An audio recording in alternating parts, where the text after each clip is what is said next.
Melvin Thoma, il-middleman fl-assassinju tal-ġurnalista Daphne Caruana Galizia fit-12 sena ddikjara 250,000 euro fit-tħul fl-aħħar 12 sena. Matana kollu żamm miljuni ta' euro fi proprjetà, vetturi u flus kontanti. Hekk ġie rrapportat fil-ġurnal Malta Today fejn ġie żvelat li l-investigaturi sabu diversi assi f'isem Thoma minkejja li Malitisi kien uffiċjalment reġistrat bħala cleaner bejn l-2005 u l-2011 u sussegwentament bħala xufier tat-taxi. Aktar tard huwa ngħata impjieg bħala xufier ma' entità tal-Gvern fl-2017 l-istess sena fejn Daphne Caruana Galizia nqatlet permezz ta' karozza bomba. Kull sena Thoma rreġistra medja ta' dħul ta' 20,000 euro waqt li kien jorganizza lottu illegali u suspettat ukoll li kien jaħsel il-flus.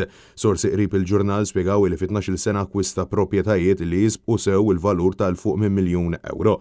Pulizija sabu wkoll li Melvin Thoma wettaq numru ta' transazzjonijiet bankarji li jaqbżu ż2 miljun euro, nafilwaqt li l-pulizija ssekwestraw aktar minn 900,000 euro minn żewġ appartamenti ta' Thoma. Sorsi qrib l-investigazzjoni spjegaw li numru ta' qraba tal-middleman għadhom qed jiġu investigati b'rabta ma' ħasil ta' flus. Melvin Thoma kien ingħata maħfra presidenzjali mill-Gvern ta' Joseph Muscat lura fl-2019 wara illi kien arrestat meta Vince Muscat il-Koħu kien semmieħ waqt interrogazzjoni tal-pulizija.